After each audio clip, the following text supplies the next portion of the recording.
Shooting an outdoor wedding ceremony sounds dreamy, but what happens when the lighting is not on your side? In this video, I'll be taking you behind the scenes of a real outdoor ceremony that happened under some seriously tricky midday sun. This is the third video in the series, and if you haven't seen the bride's getting ready moments yet, make sure to check out the two previous videos.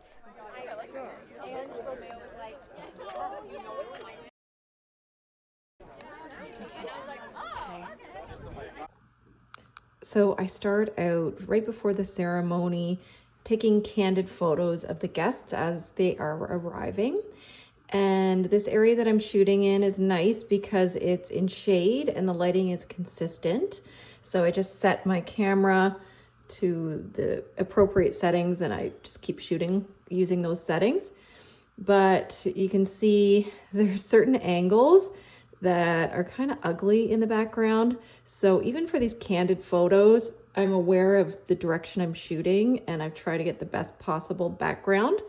So I try to keep my back towards the ugly like chain link fence. I don't want that in the photos. So even for candid photos, I'm always thinking about the backdrop. Hey Anthony, good to see you. How are you? I'm good. How are you doing? Good. Good. You look nice. Thank you. Thank you. I'm ready to go here. All ready? Oh, good. It's a nice day. I know. What a beautiful day we got. We got lucky. Yeah, I know. Oh, everything looks good. We looked up there in the reception room. It's so pretty. Yeah, it looks good. They did a nice job there, so we're ready to rock and roll. Good. So the ceremony is about to start and I'm going to put my bag in a location that's out of the way so people don't notice it, but that is still easy enough for me to access. And as you can see, the sun is high in the sky and there's not going to be any shade during this ceremony, so it's going to make it kind of tricky to photograph.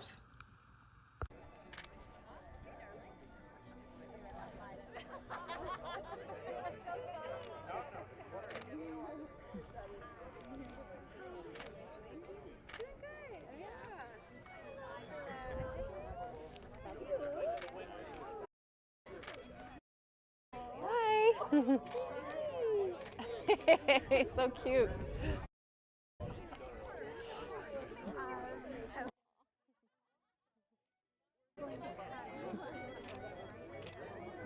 If you look at the way the shadows are falling on the ground, you can determine the direction the sun is shining. So it's kind of the sun is shining kind of at an angle towards where the vows are going to take place. And if people are looking away from the water towards the building, they'll be looking right at the sun.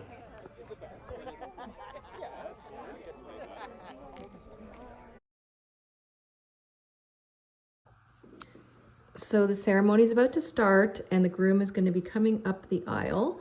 And because of the way the sun is positioned, he is going to be backlit when he's walking up the aisle. And I purposely position myself so that he'll be completely backlit and there'll be no direct sun hitting his face.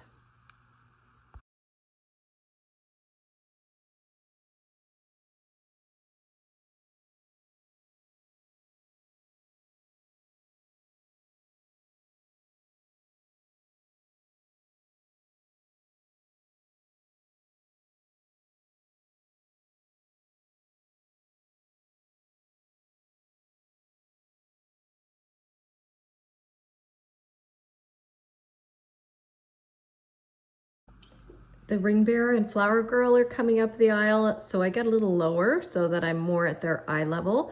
And I do the same thing. I angle myself so that there's no direct sunlight hitting their faces and I get an even exposure across the front of them.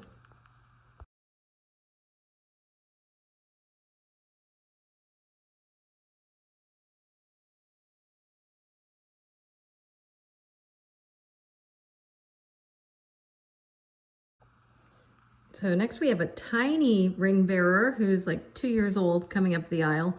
So I got down really low to get some close-ups of him.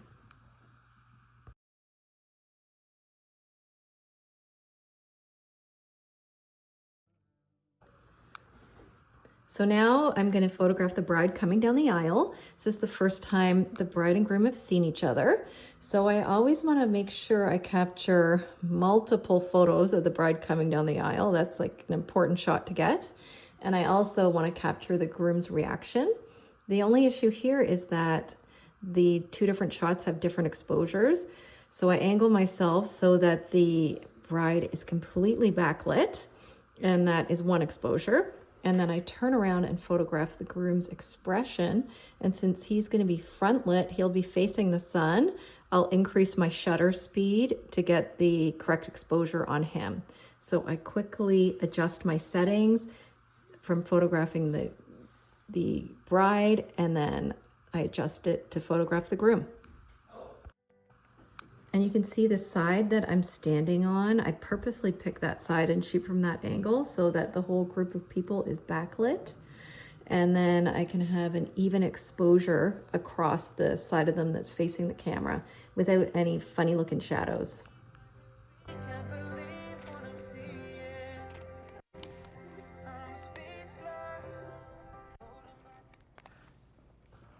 So this lighting is a bit tricky. If I photograph the bride from this side, she is backlit. And if I zoom in on her, I can get like a nice even exposure on her face. You are here to respond with we do. We do. Well, for a large crowd, that was kind of weird.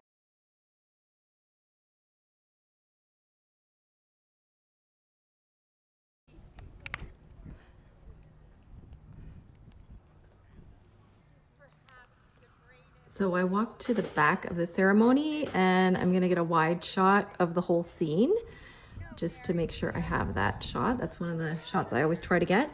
And you see my second photographer is there. She has on a different lens than I do. She has on the 70 to 200. I find that's nice if she has a different lens on because then our photos will look different.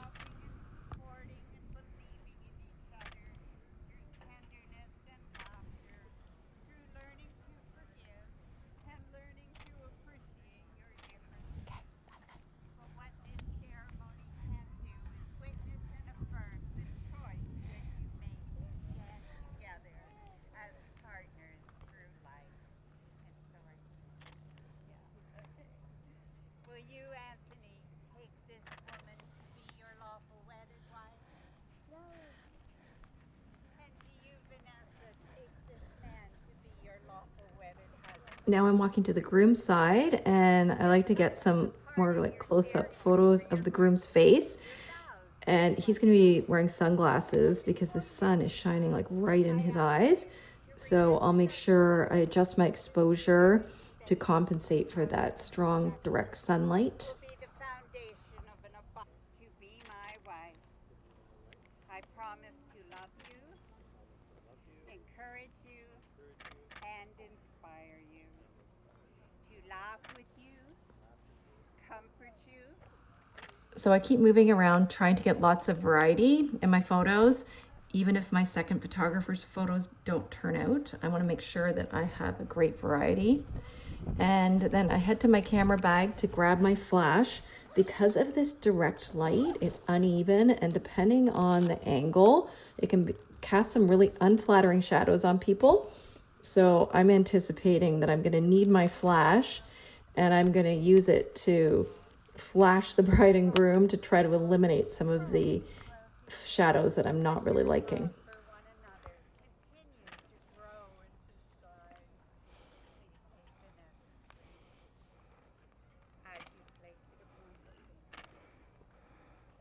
Vanessa, I give you this ring as a daily reminder of my love for you.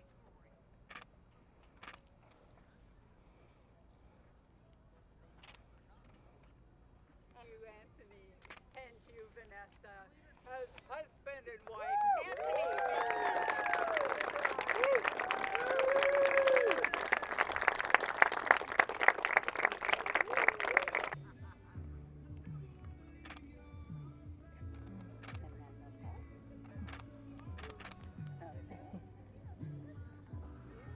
Okay, so during the signing, the bride and groom and the people with them kind of have the light to the back of them.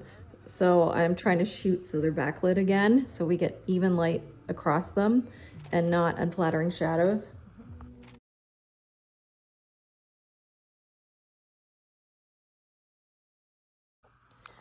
After the signing, the bride and groom share their first kiss at the top of the aisle, and then they're gonna walk back down the aisle for the recessional. And I can tell that the lighting is gonna be terrible on them walking back down the aisle because the angle of the sun is casting shadows from all the people who are watching. And there's gonna be irregular changing light as the bride and groom walk down the aisle. So I keep my flash on my camera, increase my aperture to limit the amount of ambient light getting in the camera, and then I flash them so that I get an even lit exposure across the front of them for the whole recessional. Do you want to do a dip? Yeah.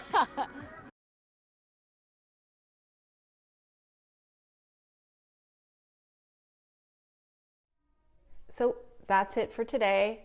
I hope you enjoyed taking a look at this beautiful outdoor ceremony. It really was an amazing day with perfect weather, but that harsh midday light definitely made things challenging. I hope some of the tips that I shared help you if you ever find yourself in a similar situation. Thank you for watching, and don't forget to like, subscribe, and stick around for more behind the scenes wedding content. Bye.